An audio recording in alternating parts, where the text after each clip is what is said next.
few items here to go over before we start the meeting. If you're dialing in via telephone, Google Meet has muted you. If you need to speak to the group, please press *6 on your phone to unmute and mute. We kindly ask that only those who are speaking to the group unmute their devices via Google Meet. DUR board members, reserve questions until the end of presentations or ask in the Google Meet chat. Those of you providing public comment, if you would like to provide public comment, a COI must be on file. Please send an email to medicatepharmacy@utah.gov.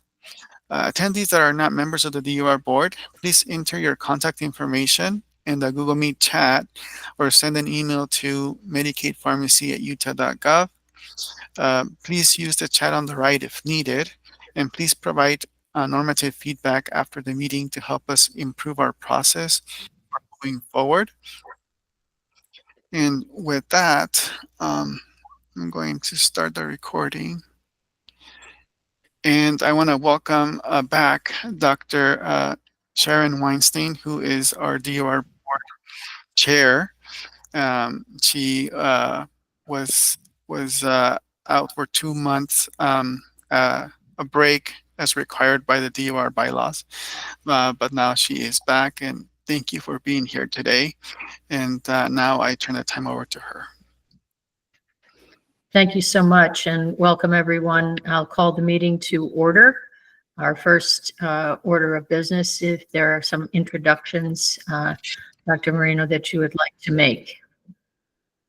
Yes, thank you, Dr. Weinstein. So today our pharmacy director could not be here, so I will cover this portion of the agenda for housekeeping to update you guys on some staff updates. So I'd like to introduce Dr. Ronak Iqbal. She is our new Medicaid medical director. And then also Skylar Fenton, he's a new pharmacist with the Medicaid team, as well as Iris Wan, pharmacist. And then we also have Sherry Bender, who's our pharmacy technician, and she's our pharmacy technician manager, now our new manager. If I can please have the people mentioned to please let us know where you worked prior to accepting your current position with Medicaid and your official start date. That would be great. Thank you. So Ronak Iqbal over here. I'm a physician with a geriatric and a general surgery background. I was working prior to joining the Medicaid at Icon Research Facility. And I'm 3 weeks into my new position. Welcome. Thank you. Thank you. And Dr. Fenton and Dr. Wan. Hi, I'm Skylar Fenton. I started March 17th, I believe, so about 4 weeks here now. Before working for Medicaid, I was working at a third-party administrator called Collective Health here in Utah, doing some insurance type stuff. And then before that, I was a hospice and long-term care pharmacist for a handful of years. Thanks. Thank you, Dr. Fenton. Hi. This is my 3rd week. Before working here, I was at Primary Children's Hospital at the Lehigh location as their IV room pharmacist. And I also do PRN at the community pharmacies at the University of Utah. Welcome, Dr. Wan. And Sherry?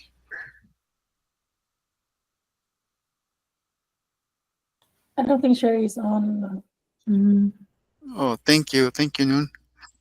All right. Well, warm welcome to all of you, and we're so happy that you're part of our team. And now I turn the time over to Dr. Weinstein. Yeah, so and add my welcome to all our new staff and thank our board members for returning. It's a pleasure to be back with you. We are going to consider approval of the March meeting minutes. I'm assuming those of you participated have a chance to look at it, and if there are any amendments, if you would please indicate so. or I would entertain a motion to approve them.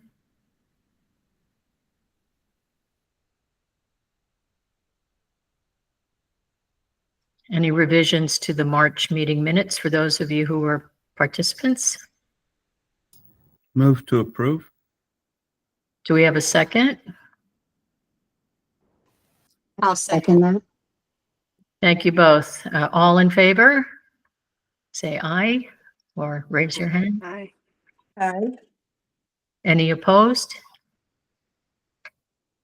Any abstentions? Other than myself, I'm abstaining.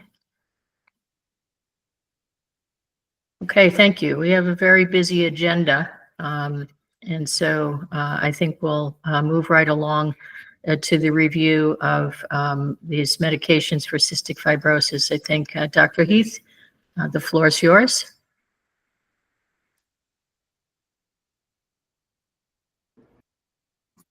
All right, great. Good morning, everyone.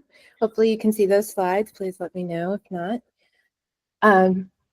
Today's presentation will review considerations for the use of the recently FDA-approved CFTR modulator for cystic fibrosis treatment, vanzacaftor, tezacaftor, deutivicaftor, with the brand name Alyftrek.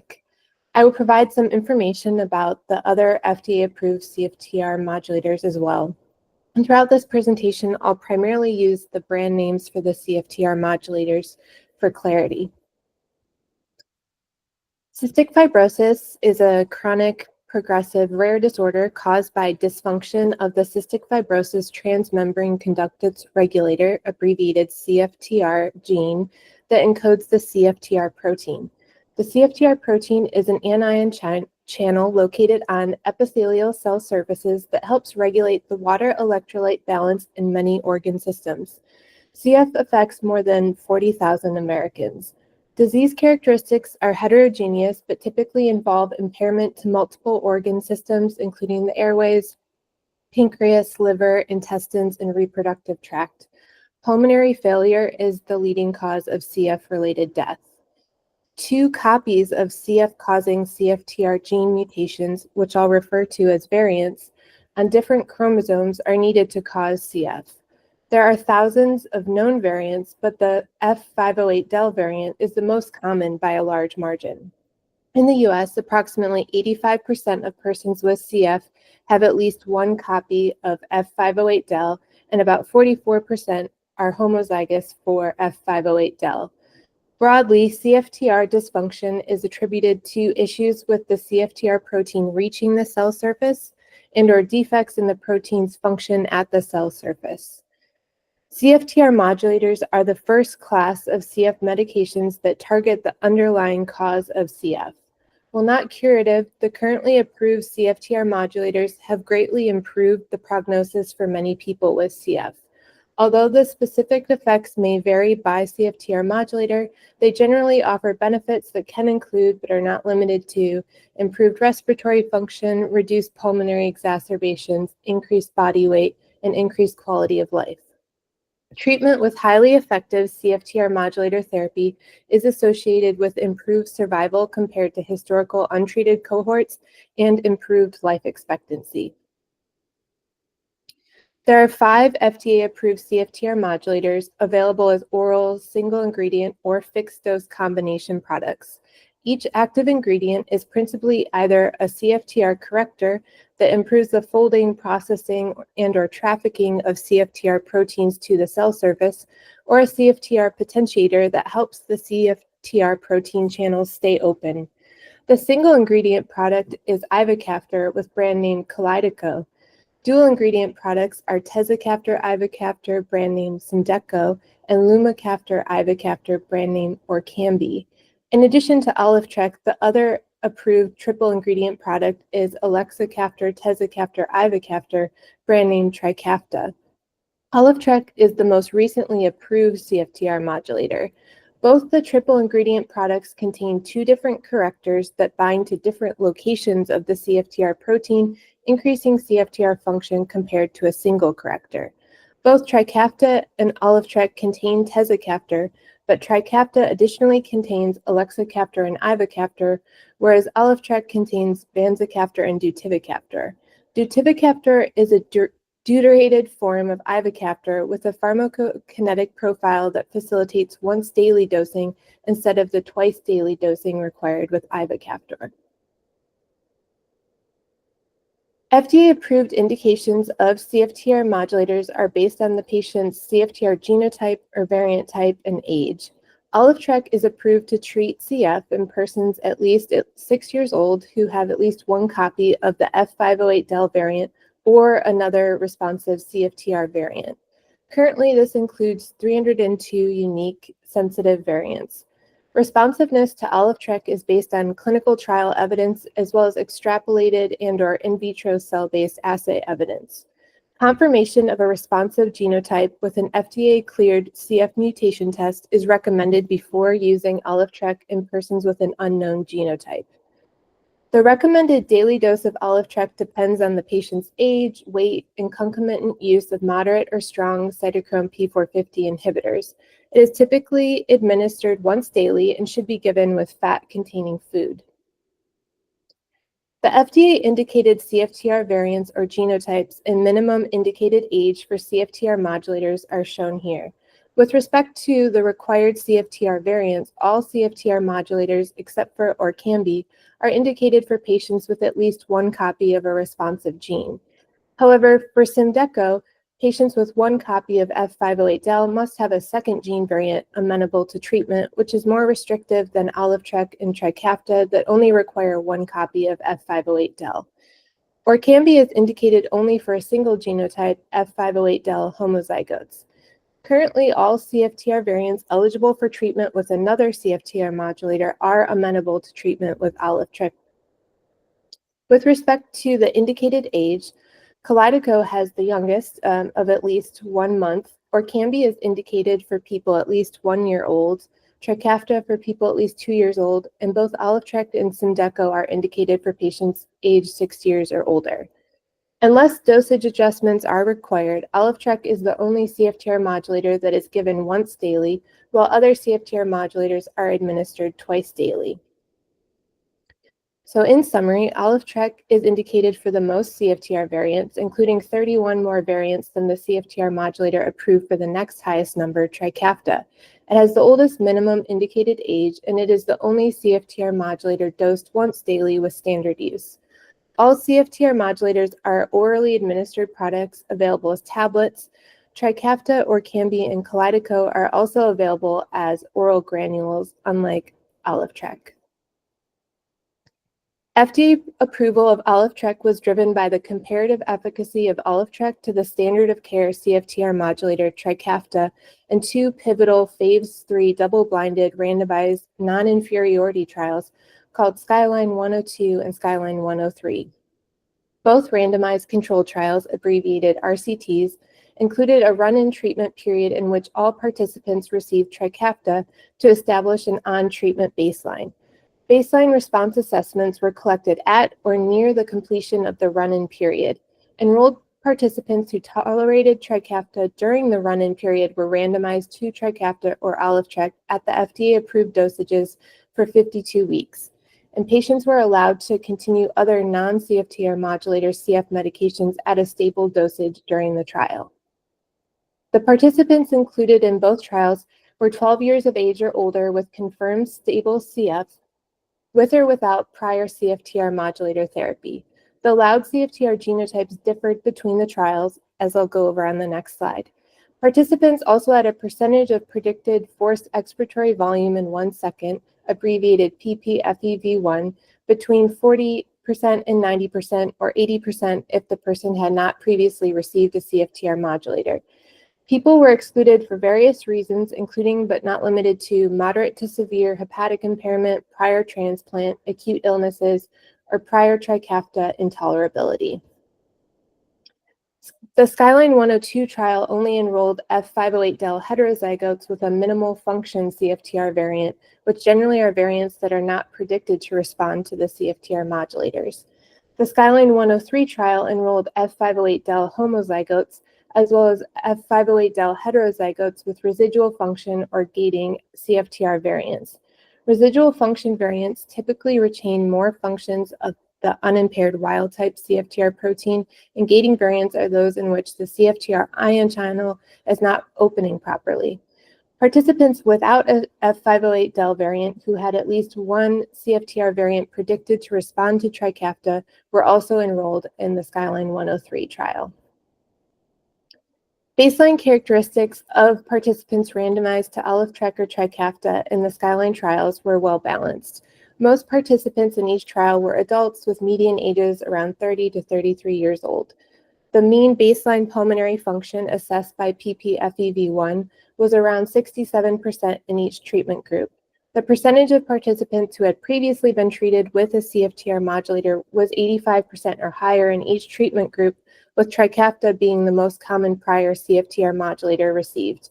The most common CFTR genotype in the Skyline 103 trial was F508del homozygous, encompassing 78% of participants. The Skyline 102 and 103 trials established non-inferiority of Alyftrek once daily to Trikafta twice daily with respect to the primary outcome of improvement in pulmonary function based on ppFEV1 in adults and adolescents from baseline to the average of weeks 16 and 24.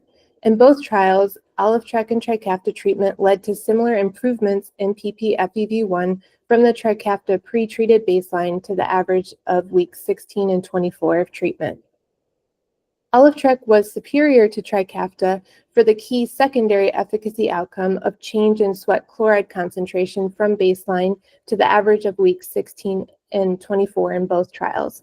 While the Skyline trial investigators felt that the greater reduction in the sweat chloride concentration with Alyftrek suggests a greater restoration of CFTR function, according to the FDA reviewers, the clinical significance of this finding is uncertain because sweat chloride has not been established as a reliable surrogate marker of pulmonary function outcomes. Among adolescents and adults with stable CF who tolerated Trikafta therapy, Alyftrek and Trikafta had similar safety profiles with up to 52 weeks of treatment. The 5 most frequent adverse events with Alyftrek were infective pulmonary CF exacerbations, cough, COVID-19 infection, nasopharyngitis, and headache. The only difference in the incidence of each of these AEs between treatment groups was no greater than 4%. The only adverse event with more than a 4% difference between the treatment groups was influenza, which occurred among 11% of Alyftrek participants versus 5% of the Trikafta participants. Most adverse events were of mild to moderate severity, and serious adverse events occurred among 16% of Alyftrek participants and 14% of Trikafta participants.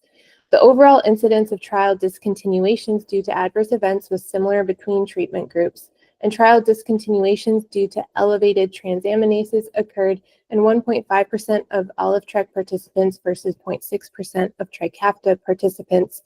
However, the slight numerical difference in this outcome could be attributed to enriching the population with participants who tolerated Trikafta. We reviewed several recent US and international guidance for CFTR modulator indications and CFTR modulator treatment selection.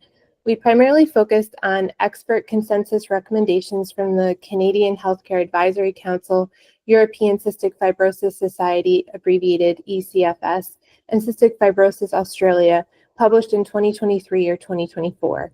We also included recommendations from an earlier CFTR modulator focus guideline from the US-based Cystic Fibrosis Foundation, abbreviated CFF, that was reaffirmed in 2021. Because these guidances predate approval of Alyftrek, we also reviewed expert opinion recommendations from UpToDate by Simon R.H. We briefly reviewed guidances on the management of specific CF complications such as diabetes or hepatobiliary disease for information relevant to the use of CFTR modulators. Aside from the recommendations from Simon R.H., recommendations from these guidances also predate updated FDA indications for some CFTR modulators. The most recent guidances consider CFTR modulators to be a standard of care therapy for people with CF, indicated for treatment based on CFTR genotype and age. The CFF hepatobiliary guideline recommends against using CFTR modulators in persons with decompensated advanced CF liver disease due to safety concerns. Several guidances that there is limited evidence for the use of CFTR modulators in liver or lung transplant recipients because these populations were often excluded from clinical trials. However, guidances favor the cautious use of CFTR modulators if the anticipated benefits outweigh the risks.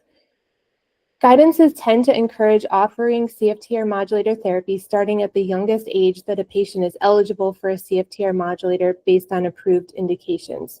While evidence for the use of many CFTR modulators in the youngest populations with CF is still developing, some experts suggest that earlier initiation of CFTR modulator therapy will help prevent organ damage and improve the long-term disease trajectory.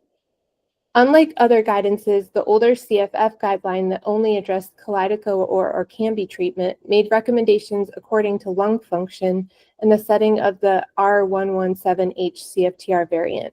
With this variant, a ppFEV1 greater than 90% was a recommended restriction to the use of Kalydeco in persons aged 6 to 17 years based on low or very low certainty evidence. The newer reviewed guidances do not recommend withholding CFTR modulator therapy for normal pulmonary function for any variant. Rather, they favor starting therapy in CF-confirmed persons, even with normal lung function due to the progressive nature of CF. Due to a lack of evidence, several guidances do not recommend using CFTR modulators to treat people without confirmed CF, for instance, with other CFTR-related conditions, unless as part of a clinical trial. But the Canadian and ECFS guidances note that off-label CFTR modulator therapy may be considered on a case-by-case basis for patients with confirmed CF who have a genotype that is potentially responsive to a CFTR modulator based on in vitro or ex vivo evidence. Guidances that make drug-specific CFTR modulator therapy recommendations suggest offering treatment with the most effective CFTR modulator available for a particular CFTR genotype and age. Based on accumulated direct and indirect evidence, triple therapy CFTR modulators, including Trikafta and Alyftrek, are considered the most effective agents for most patients eligible for more than one CFTR modulator type, especially for individuals with at least one copy of F508del. Dual and mono-ingredient CFTR modulators are still an option for indicated patients. A treatment algorithm by Simon R.H. of UpToDate recommends starting Kalydeco or Orkambi in patients under 2 years old with indicated genotypes, and then offering a switch to Trikafta once they reach 2 years old. Overall, Simon considers Trikafta and Alyftrek to exhibit similar safety and efficacy for established clinical outcomes in persons indicated for both treatments and lists them both as treatment options. Because Alyftrek might improve CFTR dysfunction more than Trikafta, as evidenced by a significantly greater reduction in sweat chloride concentration, Simon pointed out that some patients might prefer to take Alyftrek. Other reasons that patients and providers might select either therapy may include the more established longer-term safety and effectiveness profile with Trikafta, or that Alyftrek offers once-daily dosing. Alyftrek should be selected for patients 6 years or older with a genotype only indicated for Alyftrek. Canadian guidance provided the most specific directions for monitoring the effectiveness of CFTR modulators and reasons to consider treatment discontinuation. Generally, they advocate for using age-appropriate response monitoring tools to observe disease stabilization or improvement with treatment. While improved pulmonary function based on ppFEV1 has been the primary efficacy outcome in most CFTR modulator pivotal clinical trials, generally these trials also showed that CFTR modulators reduce the frequency of CF pulmonary exacerbations, improve patient-reported quality of life, and increase body mass index. Because there are some challenges to the use of ppFEV1, such as difficulty collecting the data in persons under 6 years old and lack of sensitivity in patients with high baseline values, they described that effectiveness of CFTR modulators could also be demonstrated with other clinical outcomes or other pulmonary function monitoring tools. Refer to Appendix D of the report for some examples of outcomes the Canadian guidance provided for monitoring effectiveness. Canadian guidance encouraged waiting at least 1 year to determine response to CFTR modulator therapy in order to collect enough observations to meaningfully demonstrate improvement or stabilization of key outcomes. Discontinuation of a CFTR modulator can be considered for patients who experience intolerable and or serious adverse events, who do not respond to treatment, or who are non-adherent to the modulator. The Canadian experts recommended thoroughly assessing and addressing factors that contribute to poor response or adherence prior to treatment discontinuation when possible. Overall, the labeled contraindications, warnings, and precautions are similar for most of the CFTR modulators. There are no contraindications to any of the CFTR modulator therapies. Each CFTR modulator has a labeled warning for liver-related risks. For Alyftrek and Trikafta, this is a black box warning for the risk of drug-induced liver injury and liver failure. Liver function tests should be assessed before starting and during Alyftrek therapy.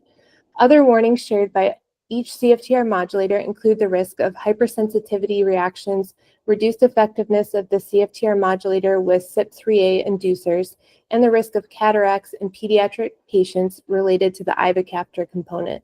The only warning unique to Alyftrek is that there is a lack of data for its use in people who stopped other CFTR modulators containing the active ingredients of Trikafta due to adverse events. Both Trikafta and Alyftrek carry a warning to use a reduced dose when used concomitantly with moderate or strong CYP3A inhibitors. Dose reductions are also advised for the other CFTR modulators. Increases in blood pressure in some participants were also observed in clinical trials for Trikafta and Alyftrek. Orkambi carries some unique warnings and precautions, including for the increased incidence of respiratory adverse events, such as chest discomfort or abnormal respiration compared to placebo, as well as for reduced exposure to CYP3A substrates because the lumacaftor component is a strong CYP3A inducer, and increased blood pressure. As of April 2025, all CFTR modulators are included on the Utah Medicaid preferred drug list, with Trikafta, Orkambi, and Kalydeco as preferred, and Alyftrek and Symdeko as non-preferred. Prior authorization, abbreviated PA, is required to access each CFTR modulator. The DURB board may consider the information highlighted here to guide development of PA criteria for Alyftrek, along with details elaborated in Section 11 of the report. Based on clinical documentation and/or provider attestation, we recommend requiring that patients have confirmed CF and meet the FDA-indicated age and CFTR genotype for Alyftrek, as outlined on this slide. If desired, additional criteria could also be considered based on clinical documentation and/or provider attestation. If prescribing according to PDL preference is a goal, patients who are indicated for and not contraindicated to the PDL preferred agent Trikafta could be required to fail Trikafta rather than other preferred agents prior to using Alyftrek, since Trikafta is considered highly effective, like Alyftrek, for the indicated CFTR variants in common. You may also consider requiring the Alyftrek be prescribed by or in consultation with a pulmonologist or CF specialist. Given the similar ingredients contained across the therapies, approval should be for a single CFTR modulator product at a time. If not already permitted for reauthorization, we suggest allowing for the demonstration of clinical response or disease stability with other outcomes in addition to or as an alternative to FEV1, and/or allowing providers to attest that the patient is benefiting from the CFTR modulator therapy. Because CF is a progressive condition, declines in pulmonary function during the long term may still occur despite benefiting from CFTR modulator therapy. Thus, disease stabilization, such as a lower rate of decline in pulmonary function, should be an indicator of treatment benefit. For the initial reauthorization, we suggest allowing a reauthorization period of at least 1 year, or allowing for up to 1 year for persons who do not meet the reauthorization criteria earlier. To support long-term adherence to therapy, you may consider not requiring additional reauthorization after the initial reauthorization. So thank you for your time and attention, and please let me know if you have any questions.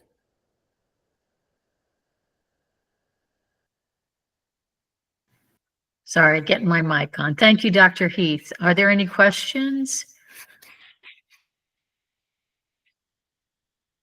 That's an excellent summary. Some questions may arise as we move forward.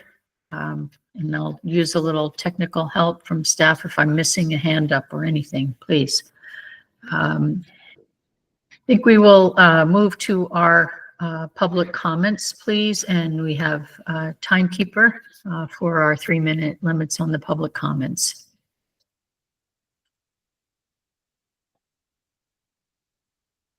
Is Dr. Khan with us? Yes, good morning. Can you hear me okay? Yes, thank Hi, you.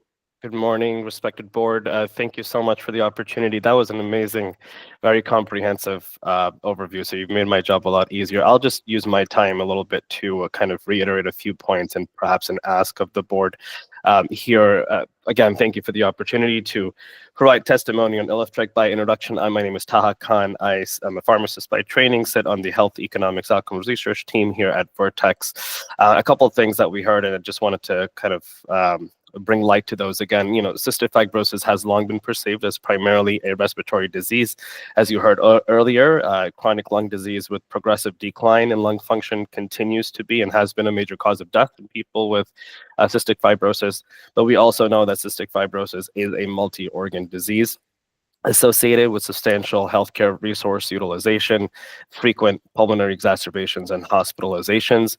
To that end, FEV1 has been the standard endpoint in CF trials, as you saw, but we know that improvements in FEV1 do not capture all of the systemic impact of CF, and it may not be possible to demonstrate in clinical trials due to irreversible lung damage or relatively preserved lung function. And so with that said, CF being a multi-system disease, we know that we can measure CFTR dysfunction, particularly with a reliable measure such as sweat chloride. Sweat chloride has long been established as a diagnostic tool for cystic fibrosis, and we know the inverse relationship between CFTR function and sweat chloride levels are well described. So Ilyftrek, as you heard already, is the first and only CFTR modulator with once daily dosing, and the treatment option that expands eligibility to 31 additional mutations that were not eligible before, which equates to about 150 additional CF patients in the United States as a whole. As you also heard in the pivotal trials for Ilyftrek across patients 12 and older, and in the single-arm trial for 6 and 12, in the older patients, 12 and older, Ilyftrek met its primary endpoint of non-inferiority versus Trikafta on lung function as measured by FEV1. Also, Ilyftrek demonstrated the statistical significant reduction in absolute change in sweat chloride as compared to Trikafta. Again, as you heard earlier, it is absolutely correct that so far the data that is out there does not necessarily tie sweat chloride through interventional clinical trials to clinical outcomes. However, natural history studies have established the relationship between improved or decreased sweat chloride, I should say, to improved outcomes, again, on the natural history side, which I'm happy to provide that data as a follow-up.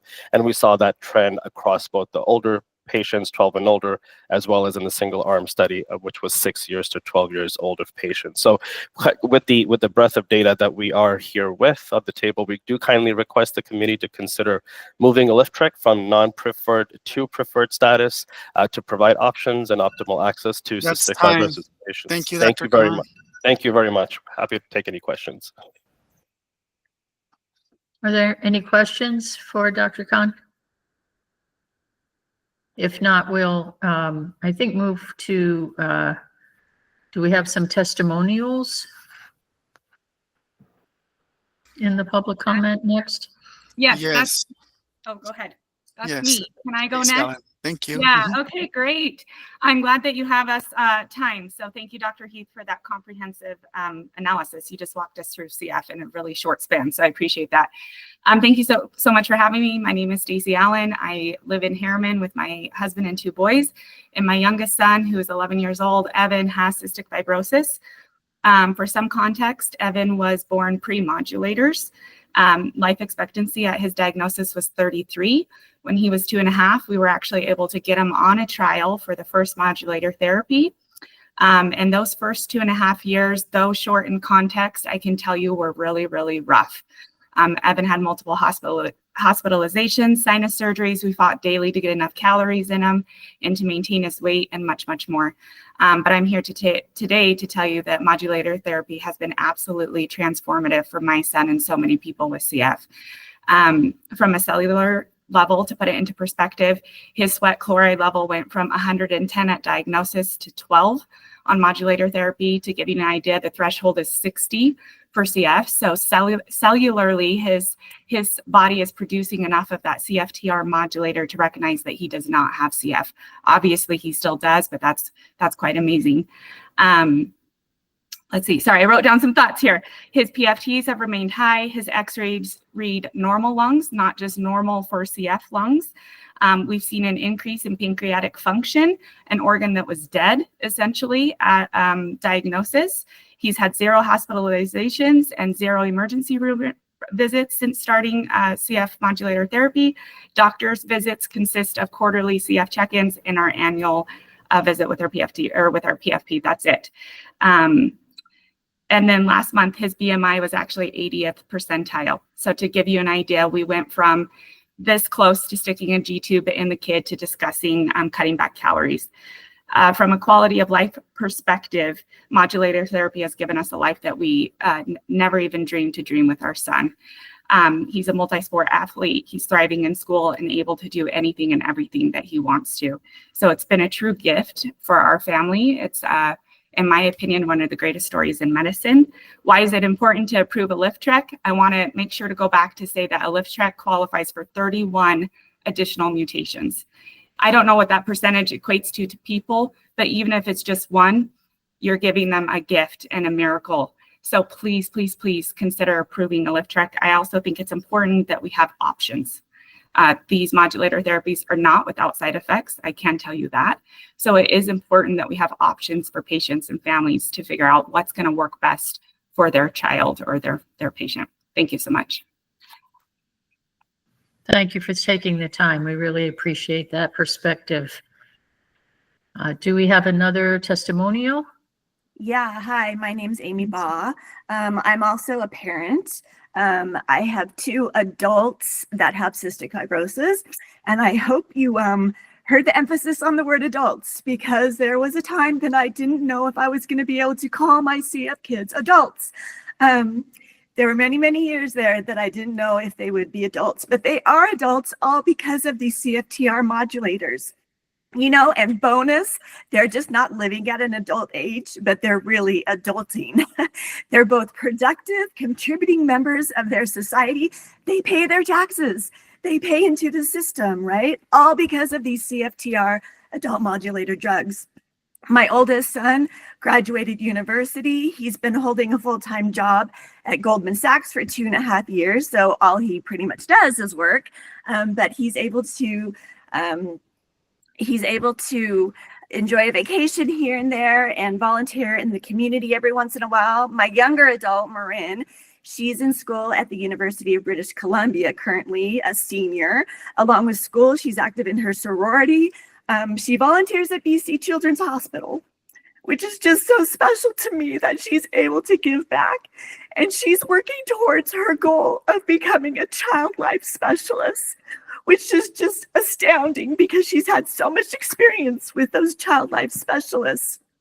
All these adulting things they're doing is because of these CFTR modulators, and they're on Trikafta specifically. Life before Trikafta was hard. Their health was a full-time job, right? They spent every day hours doing meds, doing breathing treatments, doing vest treatments. There were hospital stays. There were doctor's appointments galore. There was one stretch of time where Marin went 3 months without going to a doctor appointment, to the hospital, to get lab work done or anything. And I remember we got there and she's like, "Mom, it's been so long since I've been to the doctor." 3 months. 3 months. That's how long it had been. But that was her reality. The list goes on and on and on. Everything they did was an accommodation. Everything, every activity, every event we had to pre-plan and be prepared for in order to make sure that their meds got done. Their childhoods were hard, it goes without saying, but they survived it and they did it really well with just a little bit of therapy. So it goes without saying, we're so extremely grateful for Trikafta and the life that it has given my kids. And we're so grateful because there still is no cure for cystic fibrosis, right? So we have to put all of our hope into these modulator drugs. The stress that has taken us over the last 28 years has been incredible. But because of these modulator drugs, we have hope. My kids have a life. And I just can't believe that Thank you it's so much, even... Amy. Thank you.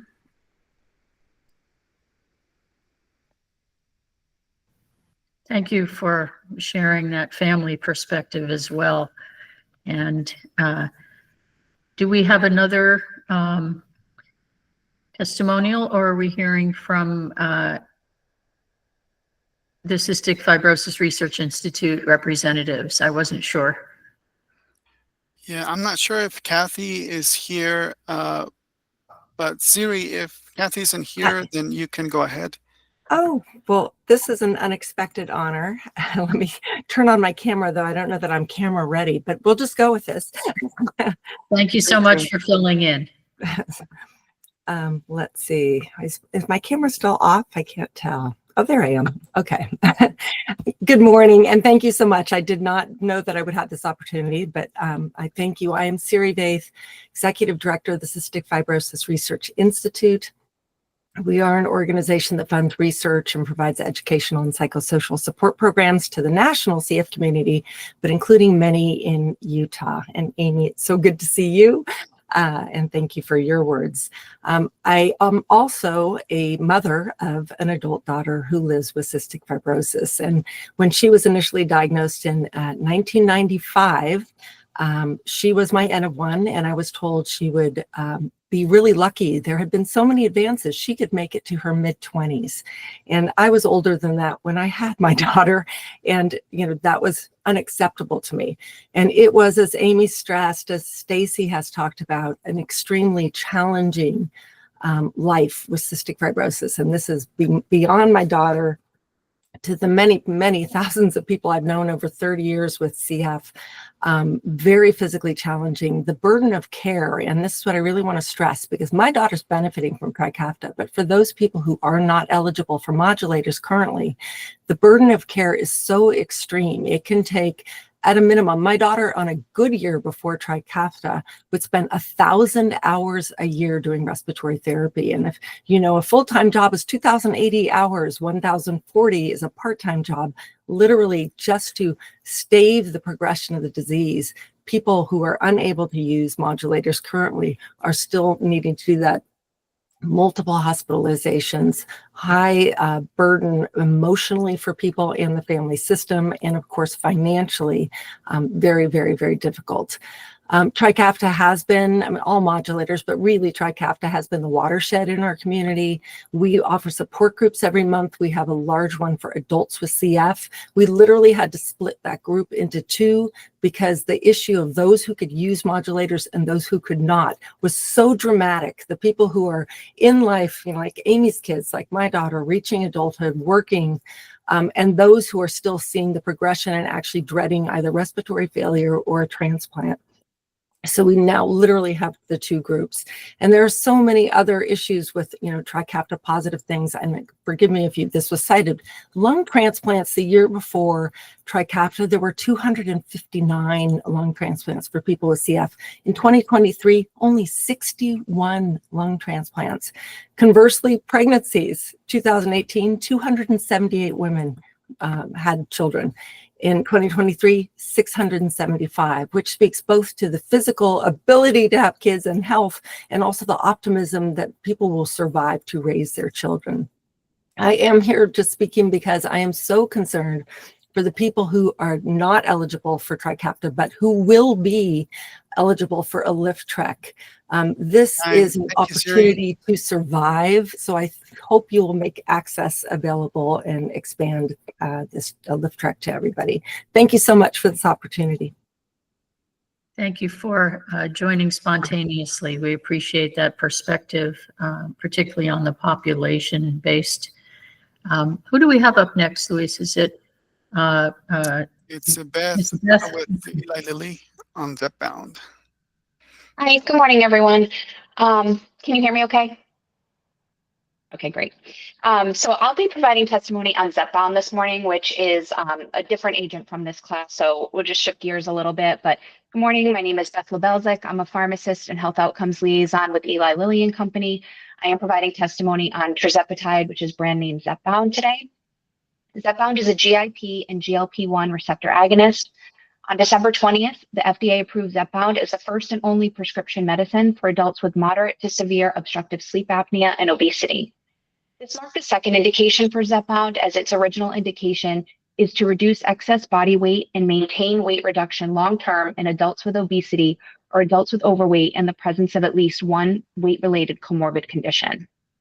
The benefit of substantial weight reduction in the treatment of patients with obstructive sleep apnea, or OSA, is well recognized, and clinical guidelines recommend treatment of obesity in patients with OSA. In the design of the SURMOUNT-OSA trial, it was hypothesized that reduction of body weight, specifically excess adiposity surrounding the upper airways and in the abdomen, would improve OSA severity. The SURMOUNT-OSA trials were two 52-week phase 3 randomized controlled trials to evaluate the efficacy and safety of the maximum tolerated dose of tirzepatide in adults with moderate to severe OSA and obesity. Trial 1 included participants who were unable or unwilling to use continuous positive airway pressure, or CPAP therapy, and Trial 2 included participants who had been using CPAP therapy for at least 3 consecutive months and planned to continue. In this study, the apnea or hypopnea index, also called the AHI, decreased significantly by up to 29.3 events per hour, a 58.7% change from baseline among participants who received tirzepatide. And this was compared with a decrease of up to 5.3 events per hour, or a 3% change from baseline among those who received placebo. Up to half of participants who received tirzepatide achieved disease remission or reduced their severity to mild symptomatic OSA. Participants in both trials who received tirzepatide had significant reductions in body weight, systolic blood pressure, and high-sensitivity C-reactive protein concentrations. The safety profile of tirzepatide was consistent with that observed in previous studies with tirzepatide, and mild to moderate gastrointestinal events were the most frequently reported adverse events, occurring primarily during the dose escalation period. For full safety information, including the box warning for risk of thyroid C-cell tumors, please refer to the prescribing information for Zepbound. When used appropriately, CPAP therapy improves AHI and reduces symptoms related to OSA, but it does little to alter the underlying pathophysiology of OSA. It is estimated that between 8 to 15% of patients with OSA decline using CPAP treatment after the first few days, and that 50% or more patients, 50% or more of those recently initiated on CPAP discontinue its usage within a year. Last time. Thank you, Beth. Thank you. Thank you very much. Just first ask if there are any questions for any of our guest speakers from the committee at this time.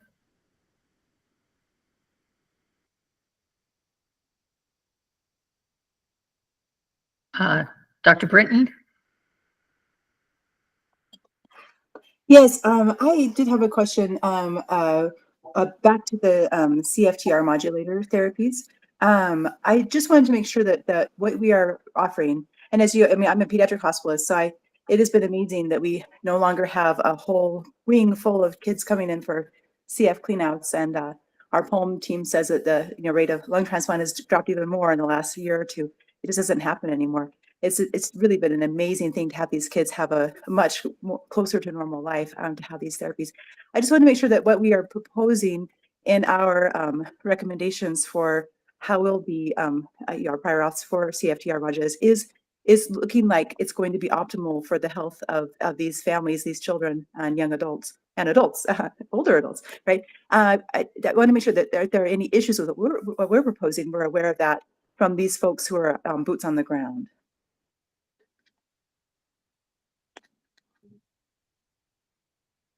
Thank you for that. Do we have any other questions or comments?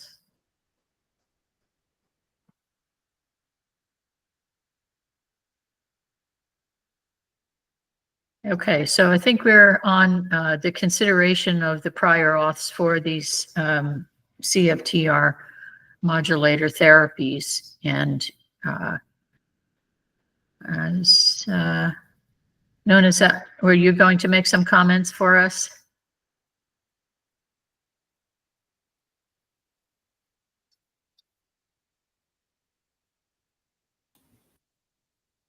I'm sorry, Dr. Weston, I'm going to present the presentations. Thank you. This is our proposed criteria for cystic fibrosis CFTR modulator. This including Kalydeco or Cambi, Trikafta, Alyftrek, and Symdeko. Let me zoom it in a little bit. Criteria for approval. At least one of the following criteria must be met for criteria number 1 and 2. Is the medication being prescribed by or in consultation with the pulmonologist specialist, or is a patient being managed by a cystic fibrosis clinic? We wonder what we would like to know the clinic names and detail if it's not managed by the CF clinic. Additional criteria for approval. All of the following criteria must be met. Has the provider include the patient baseline FEV1? The detail of it. Has the provider include a copy of the CF mutation laboratory test and with the list of the mutations? Does the prescriber attest that 2 CFTR modulator will not be used concurrently because some of these is a combinations one, so we would like to prevent the duplication of therapy?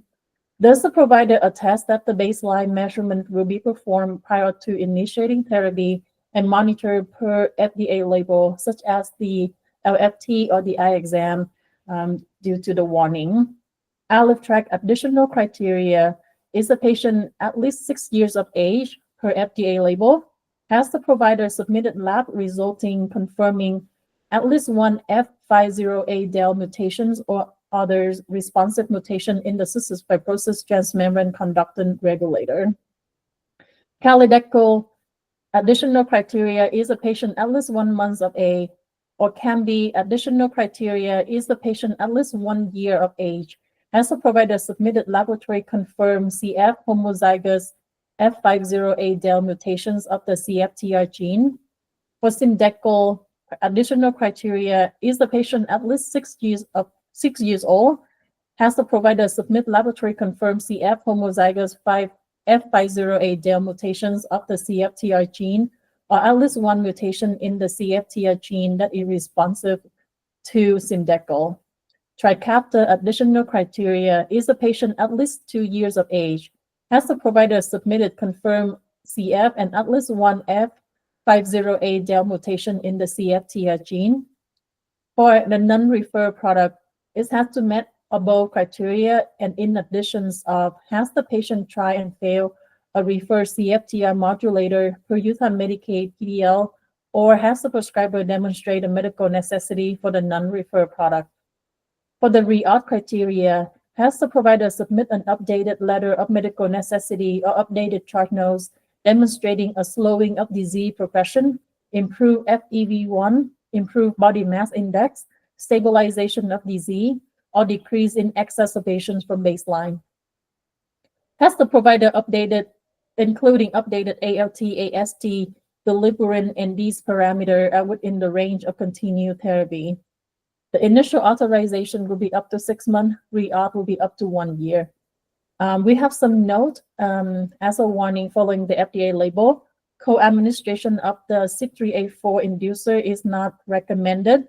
Hepatic functions to be assessed by liver functions lab test prior to initiating treatment every 3 months during the first year of treatment and annually thereafter, as indicated per FDA label. Cataract, a baseline and follow-up examinations are recommended in pediatric patient initiating treatment. Is there any questions, comments from the board?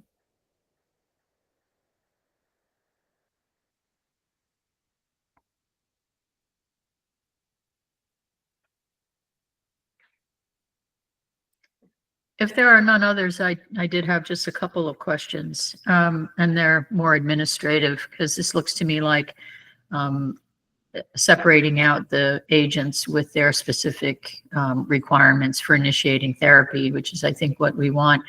But what do we have as a difference between preferred and non-preferred? Good question. I can pull up our PDL list. Give me just a second. And for these agents, if we specify the criteria by age and genetic characteristics, do we have a reason to separate them as preferred and non-preferred? How does that affect eligibility, or does it not? So currently on our PDL for cystic fibrosis CFTR modulator, we refer Trikafta or Cambi, Kalydeco. And for non-refer product, we have the Alytrek and Symdeko. And from the administrative perspective, if some we do allowing them on our on our PA as a non-refer product, if they have tried and failure of a refer CFTR modulator, as mentioned in Dr. Heath presentations, that if they would like a refer product, they can try a failure of Trikafta, which demonstrates some superior. And or if the provider have demonstrated the medical necessity, such as why certain gene doesn't fit into the, or age indication doesn't fit into our refer product, we would allow the non-refer product to be used. It will be up to the provider provided clinical rationale for it. Okay, so if I'm understanding correctly, for the agents that have some overlap of indication, they would start with the preferred product. But for those patients who have a specific genetic profile that's only eligible, for example, for Alytrek, that's what they would get as a first line agent if that was what was appropriate. So we're stepping it up, but we're also recognizing there are some patients who might go directly to a non-preferred product if their profile is appropriate, if I'm understanding that correctly. That is correct, Dr. Weinstein, and that is how we generally have structured our PDL as well. Mm-hmm. And then I guess the other question was just on the consideration for the period for approval, based on the discussion that there might be, it might take a year of clinical observation. I think this is a very, we depend on the expertise of those care providers who are most familiar with this disease, and the patients. I'm sure it's a small number, but we need our expert judgment as to whether or not the patient's responding, and there may not be objective measures, right, in some patients, particularly the really young ones, if I'm correct, Dr. Britton. Then did we want to make that initial authorization period 1 year or not? That's a question to the board experts. This is outside of my expertise. Dr. Britton. I would say from our standpoint, we often limit an initial authorization to 6 months, mostly for safety concerns and to make sure that appropriate monitoring and follow-up is occurring during that period. Not necessarily to show that they have achieved all of the endpoints that you want to see, but that everything is going in the right direction. And to address that, also we has the options of has the provider submit an update letter of medical necessity. That's to demonstrate they have follow-up, and the patient will still has, if they hasn't shown any improvement, there's still the need for them to be on the medication on therapy. As Dr. Britton said, we would like to make sure that things are followed up accordingly. So with that reauthorization criteria, and based on what you just said, is there aside from the liver enzymes, are there any other safety markers, or is there language that we would include just to say the updated letter of medical necessity, that may be the clinical judgment that disease progression is slowing, but if we're mostly concerned with that interim review for safety, is there anything else we need to put in there besides liver function tests? From our standpoint, we thought the criteria was appropriate. Excellent. Thank you. Do we have any other questions or comments? Dr. Brinton? Oh, I don't want to take away question comment. Do the question comment time, and then I'll do a motion. Okay, having no other questions or comments, we'll entertain a motion. I'd like to move to accept these criteria as written. Do I have a second? Second that. Thank you. All in favor, say aye or Hi. aye. Aye. Thank you so much. Thank you. And then we have just, if there are any questions, discussions on the Zepbound, do we have another action to consider today?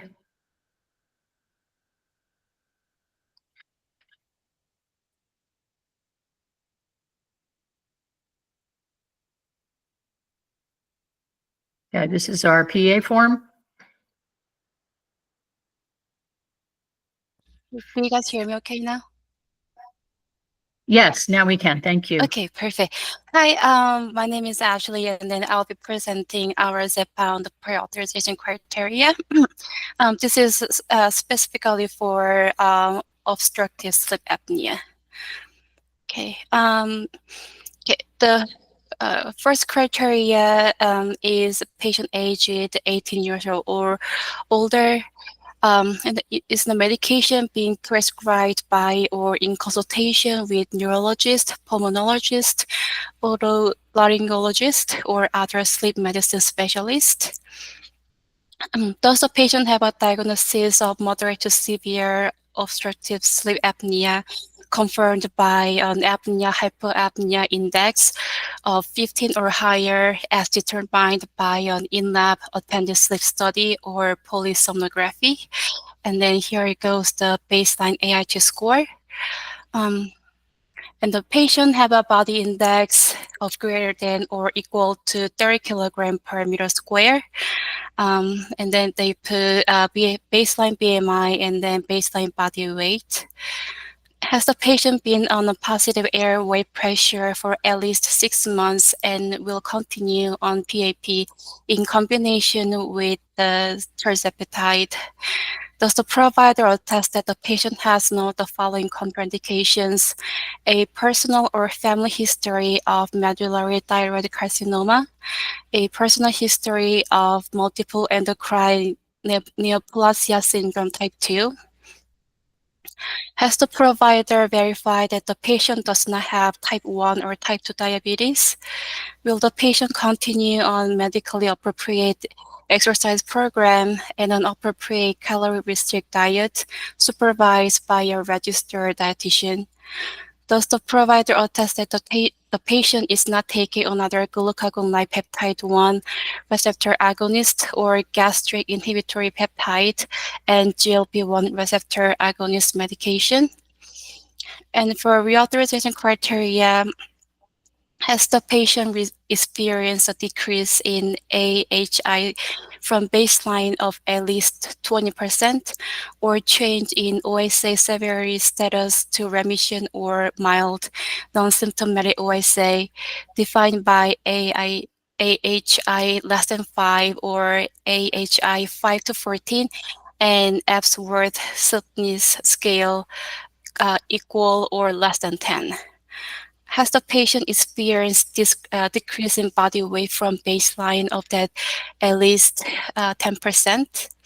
And for authorizing period, we have 12 months for initial and reauthorization for initial authorization and then reauthorization because we wanted to match with the clinical trial period. In the notes, we got the warning for the contraindications for the thyroid cell tumors and then and multiple endocrine neoplasia syndrome type 2. Okay, any questions on this one?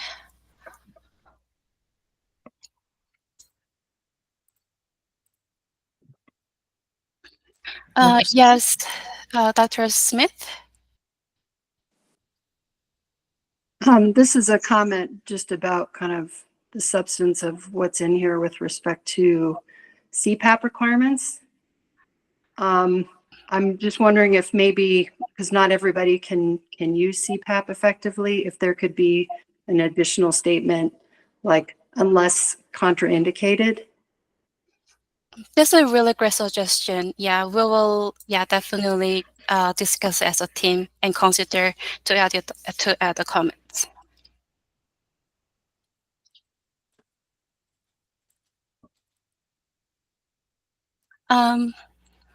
Okay, so Dr. Britton? There was a question also related to CPAP about whether, and this is for the board, in your opinion, should there be a requirement around adherence to CPAP if they can tolerate it?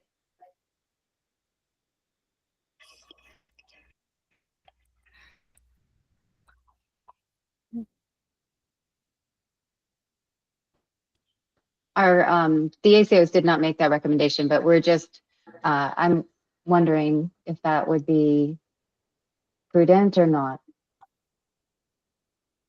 Okay. So would you require some objective data about that? You know, and we have folks on home devices. There are ways to monitor that.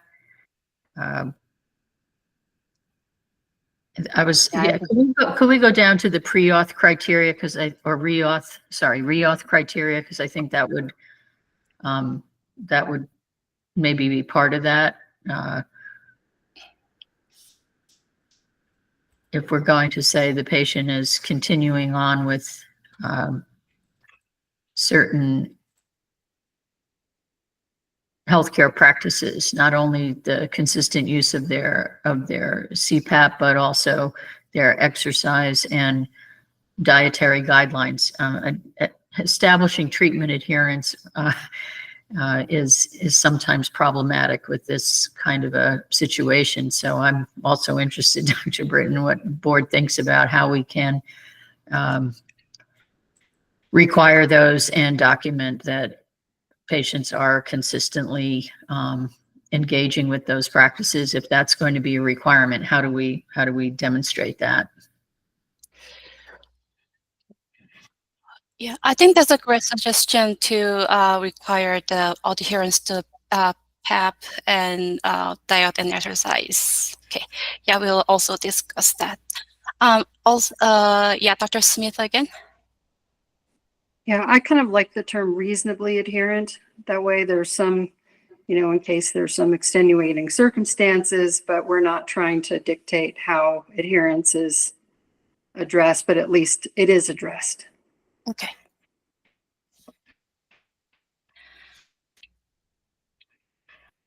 And Dr. Breeden again? Yeah, so it is really hard to assess adherence. So I think a reasonable effort to do that would be helpful. Okay.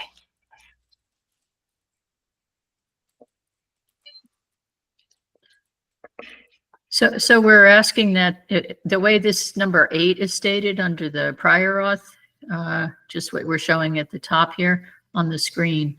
So will the patient continue on a medically appropriate exercise program and an appropriate calorie restricted diet that's supervised? Those are other services that the patient might access, but then it's on them to maintain. And so making sure that we're setting this up for success. And also wherever you're going to, look at an adjustment of the language, I think for reauth, if they're already having these objective measures in their AHI, et cetera, I think that basically is a surrogate for them being consistent with the program, not only the medication. Are there any other questions or comments? Are we able to consider this today, or did we want to see revisions? What?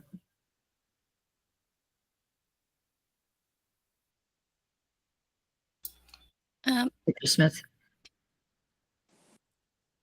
I'd kind of like to see revisions given the time. Okay, then I'll make a request that those language adjustments be made as we've discussed, and we'll take a quick look at it at our next meeting, given the time. So that was an intense discussion on our first item today, and I appreciate everybody staying on. If there are no other items for today, I will say we will reconvene on May 8th, and I appreciate greatly everybody's participation today. Thank you. Have a good day. That concludes our meeting. Do we have a motion to adjourn? I'm sorry. I guess I have to take a motion to adjourn. So moved. A second. Second.